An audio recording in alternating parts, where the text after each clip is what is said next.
Mike T, listening to that, do you believe Kyler Murray will have, let's say, a resurgence there in Minnesota? Brian, very much so. I'm very bullish on this situation, and I see it different than Dan O, and here's why. I know Kevin O'Connell well. He played for us at the Jets. Look, he has very fun modify this offense to do what Kyler Murray does great, which is a world-class athlete. And then additionally, I think for the first time, Kyler Murray is feeling his athletic mortality. And to me, I think whatever he has, we'll get the best of him this year.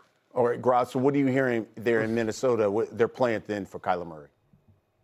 Yeah, I mean, look, they signed Kyler Murray. They bring back Carson Wentz. They still, believe J.J. McCarthy has something in him. The Vikings don't want to get caught short at the position. Kevin O'Connell would tell you, and he said at his availability yesterday, since he's been there, when they've had reliable quarterback play, they've won a lot of games. So they're trying to insulate themselves against a situation like last year where they didn't have coverage. Kyler likely goes in as the starter, and they do feel like they can get him to a point where he can be productive in that offense. It's going to be a process through the offseason, as it was 2 years ago when they brought in Sam Darnold and got him up to speed in time to be a starter and have success in that system. So I think we'll monitor this as it goes through the offseason. And if Kyler does what they think he can do and expect him to do, I think they'll be excited to run him out there when the season starts. And it's all about getting Jefferson the football.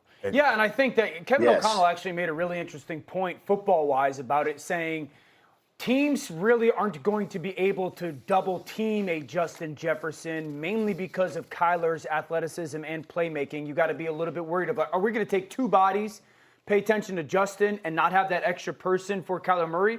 Football perspective-wise, I did find that very interesting. Like, okay, the dynamic athlete, it can maybe elevate the offense in certain areas. Yeah, we'll see what happens there. All right, the fit do you think Kyler Murray is for this Vikings offense? I think Kyler Murray makes sense in Minnesota. I think the reality for Minnesota with Kevin O'Connell and Kyler Murray is you're taking a very unique player and trying to fit him into a very specific scheme. Kyler is this dynamic athlete and very good thrower of the football. He's had moments when I think he's played MVP style of quarterback. But that's not necessarily the type of player that we've seen, at least right now, thrive in these offenses. If we look at this Shanahan-McVay system and these quarterbacks that are really, right now, playing at a high level, they're not dynamic athletes. These quarterbacks, Stroud, Stafford, Purdy, Love, Darnold, Jimmy G, Kirk Cousins, Goff, Mayfield, in the past couple of years, they're really good quarterbacks. They're not dynamic athletes. Kyler's a dynamic athlete, and you're trying to take that really unique player and fit it into a very specific style of system. Minnesota under Kevin O'Connell is top 5 when it comes to putting the quarterback under center usage-wise and going play-action pass usage-wise. Kyler Murray did it about 3 times a game in Arizona. I'm not telling everybody that Kyler can't. Yeah. Right. It's just we don't have the example that Kyler has. He's got... Yeah. Right. It's just we don't have the example that Kyler has. He's got I'm so happy they showed this list because obviously, we know a couple of these unique situations, like Jimmy Garoppolo's Super Bowl, 49ers, and all that. And this obviously wasn't within the last couple of years. I appreciate a list like this because you can see the different spectrum of quarterback play, and what happens when you put a specific type of quarterback in said system. Baker Mayfield is the exact comp that I am expecting to see. Also, the whole Shanahan-McVay system, it's different than Kevin O'Connell, so I'm a little confused as in terms of like what exactly he's trying to kind of compare here. Like, Kevin O'Connell is way more pass first than Shanahan and even McVay. And that's why I find this situation so interesting, and we talked about this a little while ago of just like both in order for this to work as people hope it to work, you're going to need Kevin O'Connell and Kyler Murray to meet in the middle. Like Orlovsky's saying here, let me see where it says at the bottom. He's a unique quarterback trying to fit a specific offense. If you're going to get the success that you're hoping, it's going to have to be met in the middle. It's not a matter of Kyler Murray fitting in this specific offense. And it's not a matter of Kevin O'Connell trying to build an offense specifically around Kyler Murray. There has to be a meeting of the minds. There has. To be literally a meeting in the middle of the field. The thing is, when you talk about being able to take advantage of some of these mismatches and Justin Jefferson and blah blah blah blah, there's kind of 2 points to that. One, you have to really be smart how you navigate that in a way that I don't think Kyler Murray has done, and I think that's where Lamar Jackson should deserve a lot more credit for being able to understand the compromise situations that defenses find themselves in when going up against Lamar. I think that's something that Lamar should deserves a lot more credit for being. It's not just a matter of him receiving the benefit of that because of his skill set, but also understanding how to balance that and navigate that, which is very much going to be a combination between decision-making and execution, something that not all mobile quarterbacks have. And I don't think Kyler Murray has necessarily stuck the landing in that regard. Also, when you're in that way, which has been a little problem with Lamar, because again, Lamar is the extreme version. He's the best-case scenario of what you're hoping a Kyler Murray to be. So, if any of the situations and any of the issues that you come to see, if it's happening with Lamar, then it's certainly going to happen with quarterbacks that are clearly nowhere close to being as great as him. Is that the offense in which that Kevin O'Connell does want to run? It gets disrupted. It gets disrupted. There's a reason why this list of quarterbacks, Jared Goff, Matthew Stafford, Brock Purdy, Jordan Love, Sam Darnold, Kirk Cousins, Jimmy Garoppolo, they don't break the system. They don't break the system. They run the system. They run the offense. That's why a Jimmy Garoppolo can get to a Super Bowl. That's why Brock Purdy can get to a Super Bowl. That's why Kirk Cousins is still in the NFL to this day. And you can't find a coach that has anything bad to say about him.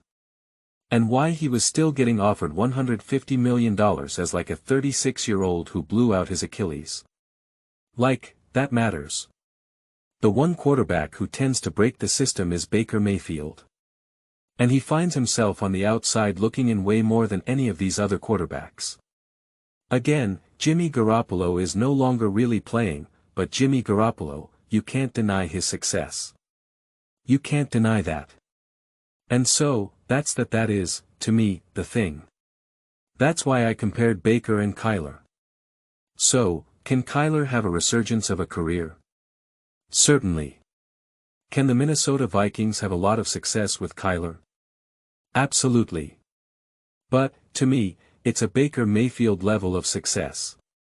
We live in a weird football world right now, where there's people would be more excited, seemingly, to have Kyler Murray than a Brock Purdy or even a Jared Goff, or a healthy in his prime 2020 Jimmy Garoppolo. And I'm just telling you right now, that's what maximizes the Minnesota Vikings. That's what maximizes what Kevin O'Connell wants to do. Not a Kyler Murray. So, can you get better production than you did last season? For sure.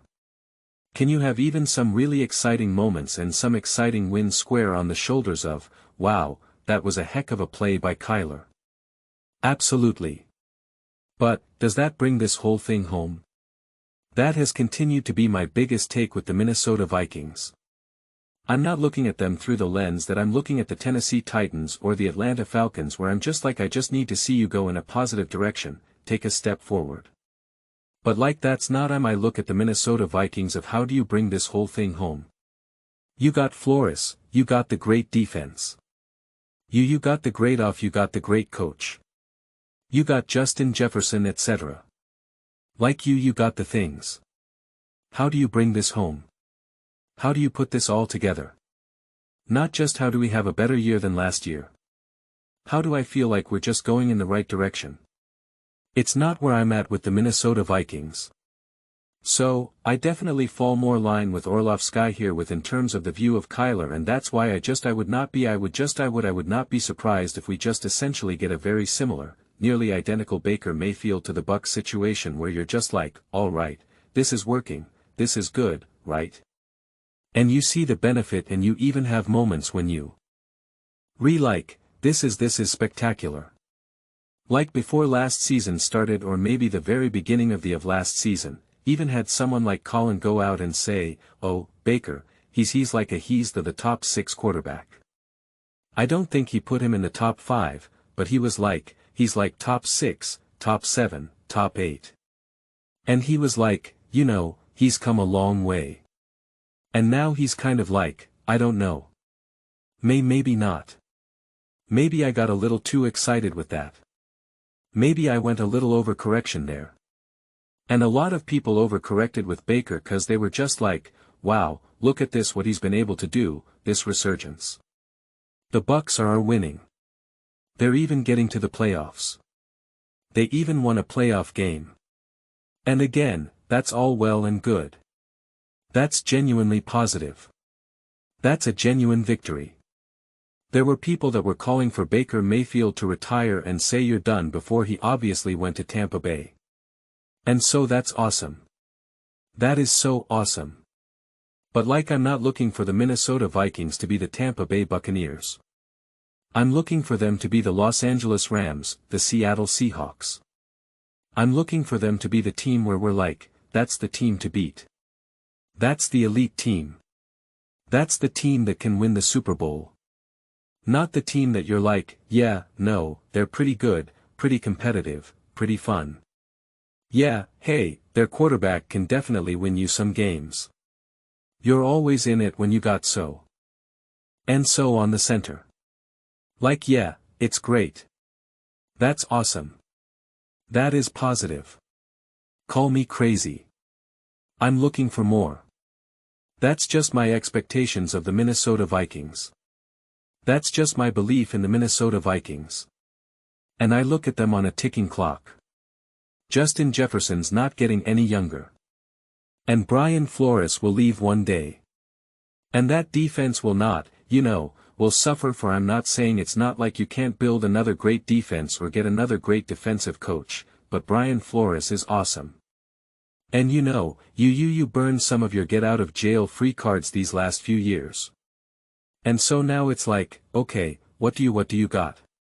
And, that's just where I continue to be with the Minnesota Vikings. Those are just my thoughts. I'd absolutely love to hear yours. What do you guys all think about the Minnesota Vikings, Kyler Murray, this whole idea about him, a specific quarterback playing in a specific system, how it's going to work? And I do agree just because we haven't seen it doesn't mean it won't happen or just because we haven't seen him do it doesn't mean he can't.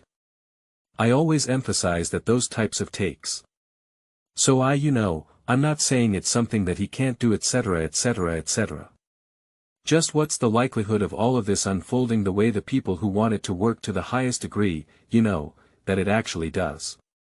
So let me know your thoughts. I read every single comment.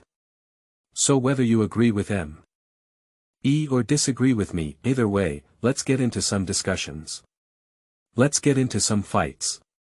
But ultimately, let's just have some fun. And please do consider subscribing. We're building an amazing community here and I'd absolutely love to see you part of it. I want to build something that we all generally feel connected to. Something that we're really excited to be part of. I think we're well on our way to doing it. Please don't forget to give this video a thumbs up. It really does help visibility and the algorithm. Thank you so much. See you next time.